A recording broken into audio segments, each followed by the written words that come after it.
nurse at Harding High School and been around the district for about 23 years. So we were just talking with leadership around just providing a little more information, since we know that we have people going back to our elementary sites, especially, February 1st, along with opening up some academic support centers, or even our special ed testing like I'm doing at Harding, which is going to be on Mondays and Wednesdays, and we started last week. So we just thought we'd just share a little bit more information. The goal always is to try to just remind people we have resources available, remind people that there's a lot of questions, and that we do have a lot of information that we can, make sure our members are aware of. So we had a meeting, we had a presentation yesterday with about 30 or 40 members, which was great. And then we figured offering a Saturday one would be nice too, because of just one less thing on your plate during the week because you're teaching or you're doing, related services. So thank you for joining that. We planned on 9 to 10. I'm real conscious of time, so we'll make sure we're done at 10. If you have any questions, just put them in the chat. Our Vice President, Leah Van Dasser, is going to monitor that. And if she can answer quick, simple questions in the chat, she'll be able to do that. If there's something that needs more dialogue, later on at the end, we're saving about 15 minutes. That can easily be discussed more as a group. So we'll just get going right away. And so, just a quick little overview. We're going to kind of look at the importance of mitigation and passive screening that we're doing in St. Paul schools, along with some PPE questions, look at our reporting system, remind everybody about the importance of quarantine and what that looks like and why we may quarantine if we need to, and of course, questions that we can discuss around things that pop up during this presentation, or questions that you might have written down over the last week or two, especially for our folks going back February 1st, or just generic questions that you had. I'm going to pop out of this little screen here. Okay, so real simple. We just want to remind people that COVID is a respiratory illness that's caused by this terrible virus. We know that primarily it's spread from person to person through respiratory droplets, and we know that. Can you hear me still? Yes. Yeah. Hello. Okay. Yeah, I'm gonna just give me a second here. I'm gonna pop off my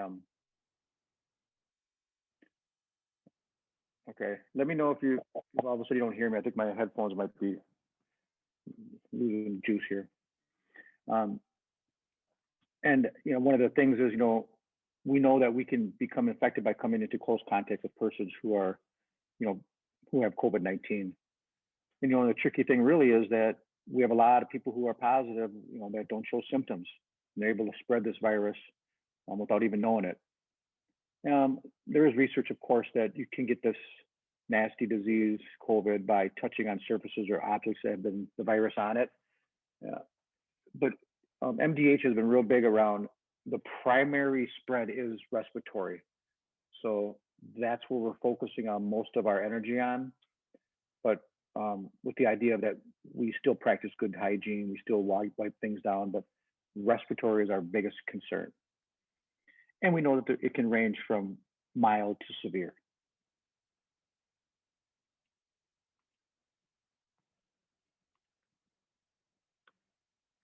All right, so this has been a great little thing that's been passed down to nurses around looking at this from like a Swiss cheese analogy, or like a lasagna or a layering issue. We know that there's multiple things that have to be done to decrease the spread of the virus. We have what they call personal responsibilities, right? So physical distance, making sure we stay that 6 feet apart, wearing our mask, wearing a shield, hand hygiene or washing and covering your cough is so important, which is always preventive things that we could do.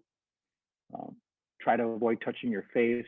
And then we have these shared responsibilities, right? These things that we can do together, which is testing and teaching people. That's why we're having this kind of in-service right now, to remind people and educate people around what we can do. Ventilation is a big concern. Air filtration is a big deal. That's why the Federation fought extremely hard. I know Leah Van Dasser could talk about that. The huge amount of time we spend making sure that there's filtration units in every classroom. Okay, making sure we have HEPA filters that are up to standard. And of course, you know, the government messaging and kind of financial support that we can get, along with if we have to quarantine or if we have to isolate, that's another option.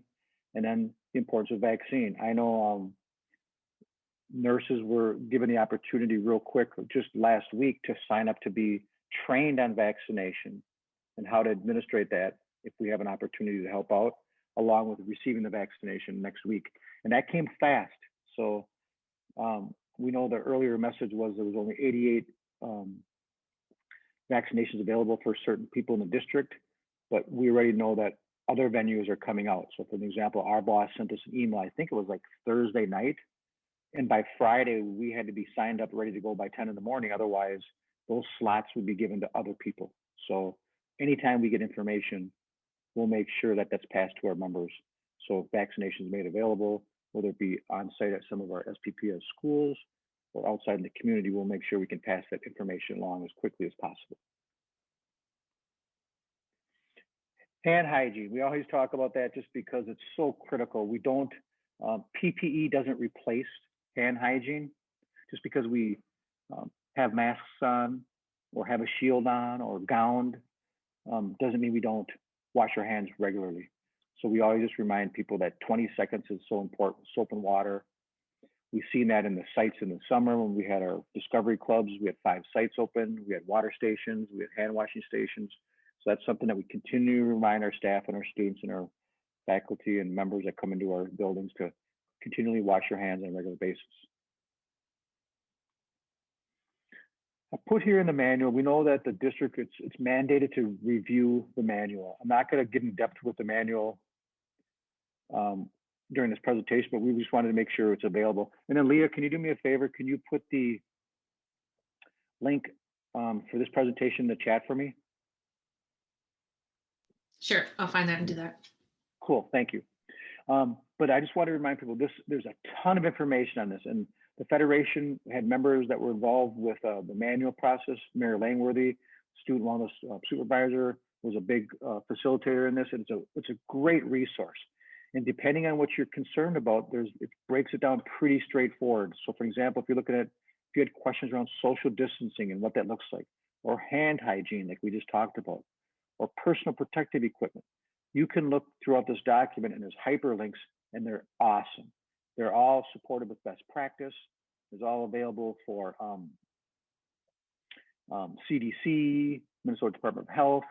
So for example, if you wanted to look at more symptoms of the coronavirus and you wanted to click on this hyperlink, just go ahead and pop it open, and it'll bring you to this small video. And this just kind of talks about these symptoms of the coronavirus. So we have tons of information available throughout this. I think it's 70-something pages when you start reading everything. So don't underestimate that we do provide this from the district standpoint. It's our responsibility as employees to review that. And I know for me, to look at it all the time, they're always updating it. So our biggest concern was, I know that because I'm not going back to the building immediately on February 1st, like a lot of our elementary, it wasn't really in my brain to be up to date on as much. But when I found out that I was going back to Harding last Wednesday, well, then I was hypersensitive to some of this information. So that's when I decided to say, you know what, I'm going to review some stuff. And then I started reviewing it last weekend because I was going to work on Wednesday. And then now next week, I just happen to be one of these people who are going to be in there Mondays and Wednesdays on my site. So I've been reading up on it, and some of the stuff I'm not embarrassed, but you forget about it until you kind of familiarize yourself with that. So don't underestimate that as a go-to resource. So if staff come to you and they're stressed out about something, you can always remind them, hey, we have a manual. Let's look at that. I'm famous for, hey, I'll look at it with you together to kind of decrease some of the stress. A lot of our members will come to people who are leaders, in the Federation, and those are our members. And if you can help out a colleague, just take the time. Maybe just remind them that this manual is available, and there's probably something that you could look together at. So as a reminder, we're doing passive screening. So we have this idea of this active screening versus passive. St. Paul Federation of Educators is really big on, yep, I'm sorry to interrupt, but I was just going to say about the manual. It's also, there's a link on it on the district website under the staff reopen. So it's very easy to get to. You don't have to have the link. It's a hyperlink on the website. So I'm sorry to interrupt. Go ahead. No, that's great. Thank you. So we did talk about the passive and passive screening and active. The Federation was really big on, we really wanted active screening, which is, for example, people coming into the buildings and getting a temperature check right away. The district pushed back on that. It's a workload issue because who's going to do the screening? What about the resources? What does that look like? But I do know that other organizations, most hospitals, corrections, everybody does active screening. They check those. So, but we've moved on past that because passive screening is what we're going to rely on. It's ongoing monitoring. We know that when you do active screening, so if someone comes in and we check their temperature in the morning, it could be fine, and they could spike a fever, in an hour. So we're really relying on this ongoing monitoring, and teachers are great with knowing their students, seeing some of the symptoms that might pop up in the classroom, just understanding that they're not acting the same way, and that's when you refer them to the health office for either the nurse or the health aide to assess them to determine, do they have to go home or not. So I would familiar yourself with these are the important signs and symptoms, right, listed below, and that's going to be given to everybody in the school system. So you'll have that list, these increased fever of 100.4 or the fatigue. So those are some of the questions that you'll have. Now, what we're doing from the health standpoint is we're following the decision tree in the school setting. So I think there might be another nurse on this call too. So this is going to be our go-to for everything, right? And if you notice, what they have is less common symptoms. For an example, a student may just only have a sore throat. They would come down to the nurse's office, you kind of evaluate them, do some investigating and determine if it's just a sore throat, they're probably well enough to attend and remain in school. However, I always offer people to go home, whether it's COVID or not. If they're not feeling well enough to be in school, they can go home with a less common symptom. The trick always is if you determine, that it's a more common symptom, and you can see that list, the fever greater than 100.4, or new onset, or difficulty breathing. Those are when we're going to say you need to go home and be screened and wait to hear back from us. So always rely on the health office. Don't take that on yourself. We have everything in place to monitor, to evaluate and assess, to determine if they need to go home or stay in school. And then we could always send students home to be checked and then quarantine until they're tested or determined by the doctor that this is not COVID, but maybe it's an upper respiratory infection or a flare-up of their asthma, an alternative diagnosis, and they may return. But we'll always err on the side of precaution. Just a little friendly reminder about masks. Visuals are good. So we'll have visuals throughout the school too. I notice we have some at Harding already. The proper mask is important, right? Covering the nose, over the mouth, under the chin. We do know that our packet is going to be provided for our PPE, and I'll touch base on that a little bit later on in the presentation. So you will have that cloth mask available. So, and we always remind people there is improper ways to wear things too. So you can see that from the pictures below, right? And we know that kids will probably do that, wear it above, wear it below, not covering the nose or the throat or the chin. So model good behavior. That's what we always do. I did put this in here about the shield. So the packet is going to be given out to all of St. Paul Public School employees, which is 3 masks and a shield. And the reality is the face shield should only be used in combination with a mask or when a mask cannot be worn. Later on, there's a presentation. They do recommend the surgical mask, and then after that, the cloth mask, and then the shield. We do have students and staff who probably have an underlying health condition that might require them not to have to wear the mask. So that might be an option as well. But we just wanted to kind of give a little picture of that proper way to wear the mask. In this bottom picture on the left, I've actually seen people walking around like at the store with this mask. You see how it doesn't cover too well. So while it looks good, it's really ineffective. PPP overview. Okay, this is all going to be managed by the facilities. Okay, general stock of supplies is going to be the masks, the face shields, latex-free gloves, and hand sanitizer and disposable gowns. Disposable gowns are going to be mostly for those that are working in special education, that might be doing things like toileting or working with students who really struggle and might have bodily fluids. So that's going to be available. We did talk to Marcy Dowd on Thursday, and she assured that's going to be a no problem to make sure our folks who need disposable gowns, that's going to be available. And then the distribution and monitoring and refilling and replacing plan, the administrative handbook, and Leah, you might be able to help me. The administrative manual, and our boss assured us that, Mary Langworthy assured that buildings are going to pick someone to be in charge of that. It doesn't have to be the nurse. It's going to be someone who's going to be kind of responsible. That we know that engineers are the go-to for supplies, but there probably will be some type of person administrating or distributing, I'm sorry, supplies. Does that sound right, Leah? I think so. So what I think the handbook that Tom is referring to is the return to schools administrators supplemental handbook. It's something that's some long title. And if you don't know anything about this, just ask your principal about the administrator's supplemental handbook for returning. It's any of those words, they should know exactly what it is for reopening. And there is supposed to be somebody in charge of that. It could be, someone in the office. It could be an AP. It could be another staff member. Just who to go to get those things ordered and refilled as needed, because the hand sanitizer, for example, may need to get refilled more often because of how much it gets used compared to other things. And just where can you find extra masks and all that, so you know that for your building.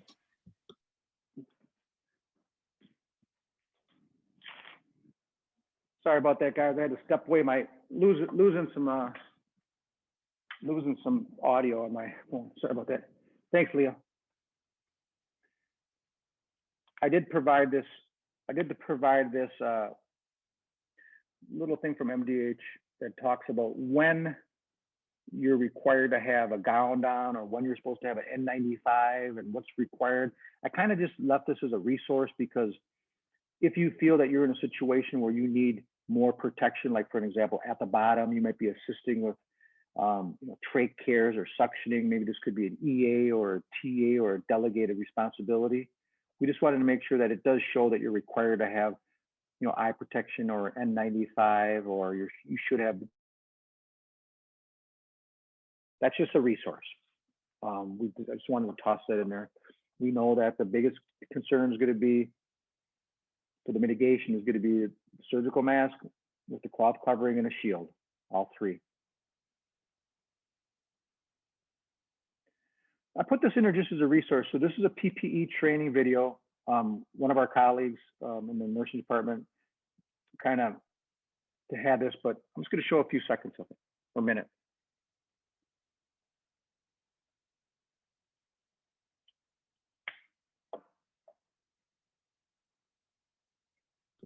Tom, we can't hear it. You can't hear it?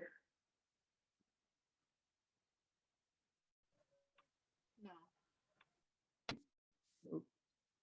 Could you not hear it, you guys? Hello? No, I couldn't hear it. Okay. If you're wearing your headphones, Tom, you'll have to take them out so we can hear the video. Okay, sorry. Okay. And I did take them out just right now. Sorry about that, guys. Hi, everyone.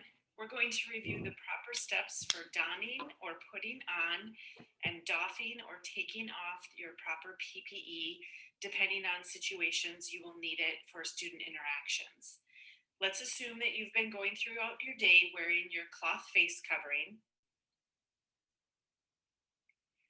which should be fitted snugly around your nose and nicely fitting around the sides of your face, up over your nose and under your chin.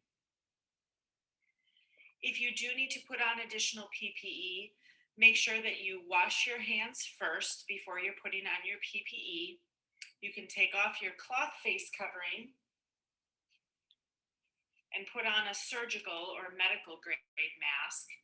Again, this loops behind your ears, over your nose, under your chin, making sure you're pinching tightly so it gets a nice fit around your face and around your nose. I also recommend doubling up so that you have your cloth face covering on over your surgical mask. This provides an extra layer of protection. If you do need to adjust your mask at all, then you're not soiling or dirtying your surgical mask. I just wanted to show a little bit of that for a few reasons. Number one is, so that's Becky Schmidt. She's a great, one of our great leaders in student wellness, and she has a plethora of videos that are available. So as an example, this video is in the manual for employees. I wanted to kind of remind people because that's the kind of resources we have to how can we kind of provide information to our workers so they're more comfortable around areas, right? Second thing is she was very clear on multiple things that we already discussed, right? Washing in your hands, wearing the masks properly, even talked about properly fitting the mask, right? Whether it be the surgical mask or the cloth covering mask. So that's the kind of things that we wanted to have available. And that's just one video that I put in here as both just a reminder of how to do that. So we do have staff who are going to be working with some of our special ed students who possibly might be using a gown. And that's a great video on how to properly put a gown on or take one off, or don and doff is what they call them in the nursing world. And they could go to that resource and they could look at that a couple times. Matter of fact, I reviewed it because there's a chance that I'll be, putting a gown on myself. So just a reminder of how we put that on, what's the sequence, how we remove the gown so we don't infect anything else. So that's just something that I wanted to spend a few seconds on. And then just a few reminders, right, about the cloth face coverings, right? Plan on taking those home daily and washing them. Have extras in place during the days you need. Plans are underway for helping students with this too, because we know that they're going to have to go through multiple times. They're going to have to probably change. Face shields, you're going to get that as part of your packet, right? The 3 masks and the shield. You can get that pack. I picked mine up already, and then I labeled mine on the outside. And at the end of the day, you can clean those with soap and water, and that's going to be best practice. Cleaning that shield regularly, just like we do our washing our hands, right? Gloves, very great intervention, right? Just a reminder, we don't wear gloves all day, and we don't eliminate hand hygiene. Just because we have our gloves on doesn't mean we forget about washing our hands. So, I don't know how many times, depending on my day, I put gloves on in my office, but the minute I take gloves off in the nurse's office for whatever reason, I wash my hands. So we don't eliminate the hand washing just because we have gloves on. And of course, anything we do with students, we change in between, and then to make sure we don't cross-contaminate. And like I mentioned, the gowns, disposable, we use them when assisting or assessing illnesses or toileting or handling body fluids. And Marcy Dowd said we'll have no problem with making sure we have plenty of gowns available for our folks. So we'll make sure the engineers have that as well. We are relying heavily on our COVID reporting system. This is a great tool that we can use. Feel free to go in there when you click on this. Feel free to click on this and go in there and practice on there. I mean, don't submit it at the end, but it's pretty straightforward. You just keep walking through the system. I know, depending on the scenario, you're going to understand kind of what to do. But, the key here is, are you reporting something because it's you? Are you helping a student out, or maybe somebody else, right? So that's the critical part. Are you reporting something from yourself? I have a symptom, or I was in close contact with someone, or am I helping a student or a family out? And it's been clear that we can assist families as long as we ask them. So if they call up and say, hey, my son or daughter was staying home because they have COVID symptoms, at that time you could ask them, do you want me to help you fill out the COVID reporting system? Because that'll at least get their name and their information into the system for the COVID leads to reach out to find out what the next steps are, whether that be they can come to school because it's a non-COVID related issue, or if they have to quarantine. And I've went through this whole thing multiple times when we had a practice site, and it's pretty slick. And the good news is it triggers the nurse to contact the family so they can find out what the best option is moving forward. And it gives them the scenario at the end. You stay home, or you seek out a test, Okay, so we're always going to the reporting system. And then once again, if you have questions or other COVID concerns, you can always email the COVID-19 at spps.org and ask questions on that. And then a nurse can get back to you. Vaccination and testing. Well, this has been, I apologize, this slide's a little old because I think we do have more information, but we know that February 1st,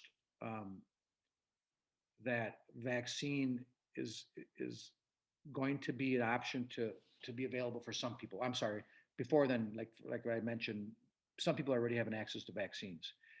The testing is going to start February 1st. Is that, Leah, you can correct me on that, February 1st, and then every 2 weeks we can do the testing at the schools. Is that correct, Leah? It's starts February 1st for all the staff who are working in person with students. So that is the 100 the in-person school, which would be elementary schools and sites that are working with students full days in person only. So Right. it doesn't include any of the secondary sites or related services sites if they don't actually are working with students in person as part of their daily work. Right. We talked a little bit about that yesterday. So to give you like two other concrete examples where it will not be tested would be like Harding. Even though we're a special ed site, we don't cover that. We're not considered from the governor's directive to be in person or hybrid, and our numbers aren't high enough to offer the testing there. Or if at the academic support centers, that's not going to be testing going on there. I do believe though that, Leah, you guys are still fighting this and pushing it out to say we need to revisit this, right? Oh, yeah. And the district is too. They were taken aback that it wouldn't be the whole district. It was just, so they're pushing for that. And to be honest, the district's been honest with us that this is a state, this was coming directly from the state, and the state doesn't have the capacity to do large districts all at once. So we offered to say, well, let's not go back yet then to save the state that terrible stress, but they didn't, it went right over their heads. Anyway, yes, we're working hard to get everybody tested as much as possible, but do know that you can all order a test on Vault Health at any time, as often as you want. They're free. Just put in your insurance information. It gets sent to your house. You do it on a Zoom and with a nurse on the Zoom to take the test, and then you mail it in. You get your results sent directly to you. So you still have free testing options that are fairly convenient. And I have mine right. I have mine sitting right up in my other office. So if I feel I need it real quick, I have it available. So I think that's just a nice reminder that take advantage of that free test and have it ready. So if you need it, you're ready to rock and roll. Because remember, if you get symptoms, we don't want you coming in on Monday.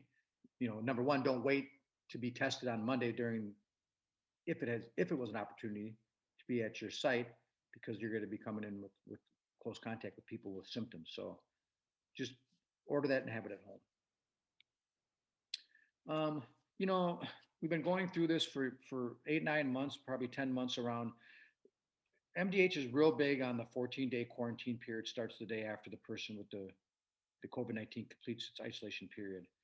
Usually 10 days from the day with the symptoms started. So they've been always reminding us that 14 days is the best practice. I like this chart here because it talks about, if it's actually you and you want to plug in over here on the right-hand side, some more data. So if you have symptoms, right? My symptoms started on, just say, the 1st. I'm starting to feel better and have been fever-free for 24 hours. I still need to stay home and away from others until the 11th, right? It's nice to put that in there. It's a nice visual. You could walk through that with someone if they had a question, or if they called you and said, hey, I was told this. You could put the dates in there for them. And if you notice, the second one is if you do not have symptoms. So that's somebody who tests positive. They still need to stay home for that period of time, right? So I like that because it gives that visual of, we need to make sure that if we have symptoms or we test positive, that we got to be in quarantine for that 10 days. And we can't test out of quarantine. Okay. Once you're in there, you just got to let it run its course. This is just another few more questions around the quarantine guidelines. So if you have a close contact with the person, you need to stay home. They still, MDH and CDC still recommends the 14 days for these. The safest option is to stay home and away from others for 14 days. And then we talked about in certain situations where that could be 10 days or 7 days. Seems like they're pushing, they're always kind of scooting down the standards. We see that with 6 feet versus 3 feet now. Now we're reading that you can be, you know, 3 feet is okay. And we struggle with that because, you know, it seems like we're lowering the standards sometimes instead of exceeding them. And that last bullet, you cannot end your quarantine before 7 days for any reason. So just because you got tested and you're negative, and I know that's a struggle because if you read about other organizations in the world like sports, they do all kinds of weird stuff around. You know, they get 5 or 6 negative tests and they can practice or play, which defeats the whole purpose of why we're quarantining and mitigating things. I added this on here just as a reminder for this presentation, right? We're always going to look at social distancing when we can. We're always going to promote frequent and effective hand washing, and we're going to wear our cloth face coverings. We're going to use our PPE, whatever that may look like, whether that be all the mask and the surgical mask and the shield and the gloves and the gown. We're going to use those when appropriate. Also, just the cleaning facilities regularly and making sure we help out as much as we can. Wiping things down in the classroom. We know that reporting things to the engineer if we need more supplies, or talking to them about filtration that might not be working in a room for a day so they can get replacement. And we always talk about staying home when we're sick. And the last one, get vaccinated. Like I mentioned earlier in this presentation, I happen to be signed up next week. So I'll be getting the training and then I'll get my vaccination. So that's what we're kind of looking at. We also wanted to remind everybody about the solidarity actions that we can still do, right? So, we can wear our mask at all times. We can maintain our 6 feet and social distancing between staff and students. We can get tested. We can take care of ourselves when we're sick.